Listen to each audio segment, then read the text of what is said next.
La première chose qu'il faut savoir, c'est que dans une société, tout est lié. Quand je dis que tout est lié, ça veut dire que l'économie, l'éducation, la politique, l'environnement, la culture, la religion, la spiritualité, toutes ces entités sont liées. Il n'y a aucune entité qui fonctionne à part. Il n'y a aucune entité qui n'a pas un impact sur les autres entités. Étant donné que le direct n'est pas long, je n'ai pas envie de mettre longtemps, donc je ne vais pas faire l'étalage de l'histoire, des antécédents, de l'historique, de la guerre, de ce qui s'est passé. Ce n'est pas ça l'objectif du direct. Mon objectif, c'est juste de donner mon point de vue sur le plan stratégique en ce qui concerne la crise qui se produit dans notre pays actuellement. Dans un pays, il y a ce qu'on appelle le système productif. C'est quoi le système productif? Le système productif, c'est un ensemble d'éléments mis ensemble qui permettent de pouvoir produire et mettre sur le marché des produits manufacturés. Vous allez m'excuser pour la tautologie, mais je vais l'expliquer de manière assez simple. Nous avons par exemple ce qu'on appelle, ça c'est la première étape du système productif, c'est le secteur primaire. Le secteur primaire, son objectif, c'est de pouvoir recueillir la matière première. Ça peut être par extraction des matières premières comme l'or, comme le diamant, etc. Ça peut être par l'agriculture qui permet de pouvoir peut-être cultiver du maïs pour au final obtenir une certaine matière première. Là, nous sommes dans le secteur primaire du système productif. Après cette étape, nous passons à la deuxième étape qui est le secteur secondaire. Dans ce secteur, nous faisons une transformation de la matière première pour obtenir soit un produit de seconde transformation ou alors ce qu'on appelle un produit manufacturé. Un produit de seconde transformation, c'est par exemple lorsqu'on transforme le cacao pour obtenir du beurre de cacao. Ça, c'est un produit de seconde transformation. Ou alors, un produit manufacturé, c'est lorsqu'on passe du cacao à un chocolat, comme notre marque de chocolat Choco que nous fabriquons dans une de nos usines au Cameroun qui s'appelle Startup Foods et dont la marque s'appelle Choco. Ça, c'est un produit manufacturé. Donc là, nous sommes dans la deuxième étape du système productif qui s'appelle le secteur secondaire. La troisième étape, c'est le secteur tertiaire. Le secteur tertiaire, c'est la distribution des produits manufacturés ou des produits semi-transformés qui sont obtenus après le secteur secondaire. C'est-à-dire, c'est lorsque nous allons par exemple prendre notre chocolat et aller le distribuer dans des supermarchés ou alors dans des espaces de distribution quelconques, nous allons l'exporter. Et la particularité des deux derniers secteurs, c'est-à-dire le secteur secondaire et le secteur tertiaire, c'est que le secteur secondaire permet d'apporter ce qu'on appelle en économie la plus-value. Parce que lorsqu'on quitte de la fève de cacao pour obtenir du chocolat, on obtient donc un produit qui a une valeur beaucoup plus importante que la matière première. Et c'est cette valeur qu'on a apportée au produit qui était la matière première qu'on appelle la plus-value. Et le secteur tertiaire qui est la distribution permet de générer donc par exemple de l'argent, créer la richesse qui avait déjà débuté dans le secteur secondaire ou des devises lorsque le produit est par exemple exporté dans un autre environnement économique qui utilise plutôt des devises.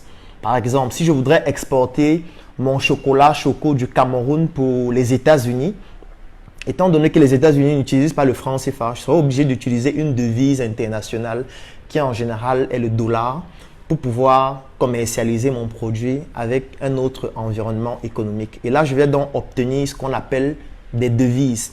Ce sont les devises qui permettent d'acheter des produits à l'international.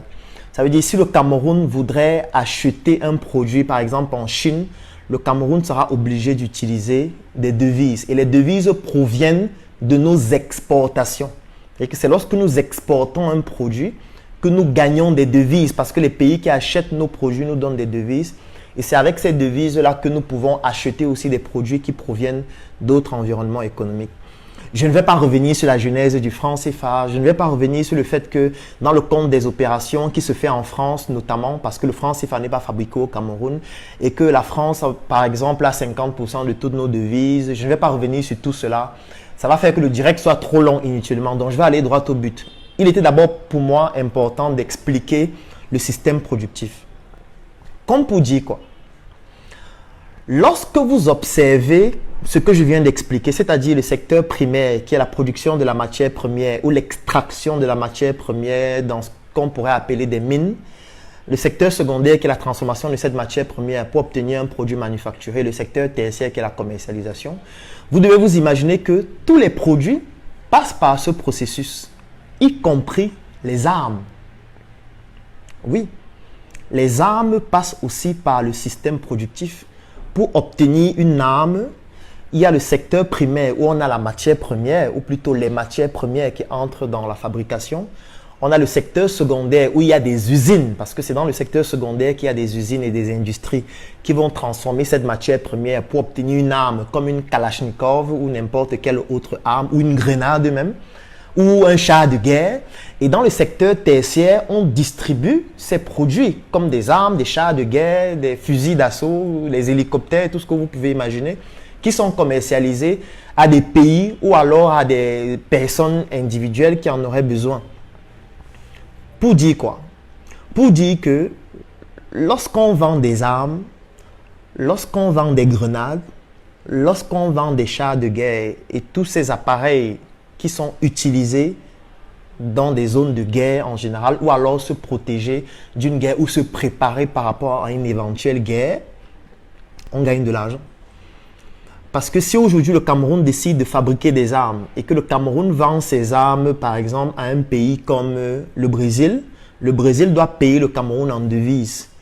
Ça veut dire que chaque fois que le Cameroun va vendre ses armes au Brésil, le Brésil va payer le Cameroun en devise et ces armes-là vont permettre au Cameroun de pouvoir gagner beaucoup plus de devises pour peut-être acheter d'autres produits. Pourquoi est-ce que j'explique ça? Parce que beaucoup de personnes vont se dire, mais parle-nous de la guerre. Oui, effectivement. Parce qu'il faut faire de la pédagogie. Je ne veux pas faire dans du bavardage inutile, dans de l'indignation qui n'est basée sur aucun fait concret et stratégique. Parce que tant qu'on ne comprend pas le système productif, ça sera difficile pour nous de comprendre que lorsqu'il y a une guerre, il y a des gens qui gagnent de l'argent. Beaucoup d'argent. Aujourd'hui, il y a eu un drame dans cette ville de notre quartier, le Cameroun. J'insiste sur quartier parce que le Cameroun n'est qu'un quartier. Notre réel pays est véritable, c'est l'Afrique. Je l'ai déjà expliqué plusieurs fois antérieurement, donc je ne vais pas revenir dessus. Lorsqu'il y a une guerre, il y a des gens qui gagnent de l'argent. Lorsqu'il y a une guerre, il y a des gens qui s'enrichissent. Ce n'est pas tout le monde qui veut que la guerre s'arrête. Je vais prendre un exemple. Aujourd'hui, il y a la guerre dans le nord-ouest et le sud-ouest. Il y a des militaires, il y a des policiers, il y a l'armée globalement qui est déployée là-bas. Vous devez vous imaginer que l'armée qui est là-bas, ils doivent aussi manger chaque jour parce qu'ils ne sont pas immortels, ils ont besoin de manger. L'armée qui est là-bas doit se déplacer.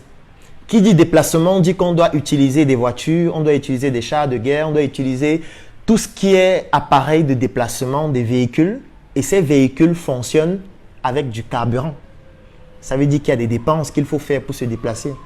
Ça veut dire qu'il faut s'habiller. Parce que quand vous êtes déjà sur une zone de guerre, vous ne pouvez pas porter de t-shirt. Donc, il y a des tenues que vous devez porter pour être sur la zone de guerre. Lorsque vous arrivez peut-être dans un village, très récemment, on a vu des villages qui ont été incendiés dans la région du nord-ouest et du sud-ouest, dans ces régions, pardon, puisque c'est deux régions. Et on nous montrait comment l'armée construisait certaines maisons. Il y a même eu un débat sur la reconstruction de certains villages. Mais ce que vous devez savoir, c'est que lorsqu'on reconstruit ces villages, il faut de l'argent. Parce que pour reconstruire, il faut de l'argent. Mais ce qui se passe, c'est que tout cela sont faits sous forme de marché public. Sauf que ce n'est pas accessible à tout le monde puisque ça concerne l'armée. Donc, il faut avoir un certain type de lobbying et être dans un certain type de réseau pour bénéficier de cela. L'alimentation des soldats, il y a des gens qui gagnent de l'argent grâce à ça. Le déplacement des soldats, il y a des gens qui gagnent de l'argent grâce à ça. Les véhicules que les soldats utilisent, il y a des gens qui gagnent de l'argent grâce à ça. La reconstruction des villes, des villages, il y a des gens qui gagnent de l'argent grâce à ça. En fait, le déploiement même des forces de l'ordre dans ces endroits où il y a la guerre, ça enrichit des gens. Il y a des gens qui gagnent énormément d'argent du fait que la guerre continue. Donc, lorsqu'on est en train de s'indigner, lorsqu'on est en train de dire on a tué les enfants, déjà, je souhaite mes vives condoléances aux familles qui ont été éprouvées par cet événement triste et douloureux. Et ce n'est pas le premier, parce que cette guerre existe depuis plusieurs années. Et ce n'est même pas seulement là-bas où il y a la guerre, parce qu'il y a beaucoup d'autres endroits du Cameroun où il y a aussi des conflits, mais on ne médiatise pas forcément de la même façon. Ce que je veux dire, c'est qu'il y a des gens qui gagnent énormément d'argent du fait que la guerre continue. Pendant que vous êtes en train de vous indigner, ou alors que nous sommes en train de nous indigner, il y a des gens qui sont fiers que la guerre continue. Il y a des gens qui voudraient que la guerre la mette 20 ans, parce que plus il y a la guerre et plus ils gagnent de l'argent à travers des marchés, à travers des commissions, à travers des frais de déplacement et tout ce que vous pouvez imaginer comme dépenses. Et ce qui se passe, c'est quoi? C'est qu'en général, lorsqu'il y a une guerre, on ne mesure pas les budgets. Si on dit qu'il faut 1000 milliards pour faire quelque chose, on m'a dit non, la sécurité du pays est en danger. Même s'il faut mettre tout l'argent qu'il faut pour résoudre le problème, on va mettre tout l'argent qu'il faut. C'est de ça qu'il s'agit. Parce que ne pas comprendre ça, c'est faire une mauvaise analyse. Si on ne comprend pas qu'il y a des gens qui s'enrichissent grâce à la guerre, c'est que ça ne sert à rien de s'indigner. Vous savez que vous êtes en train de vous indigner alors qu'il y a quelqu'un qui est en train de s'enrichir et lui, il est fier que la guerre continue. Je vais prendre un autre exemple. Si vous avez un ennemi,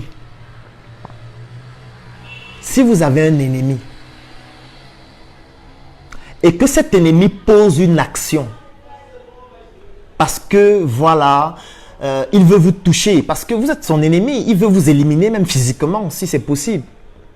Si vous avez un ennemi, et que cet ennemi pose une action,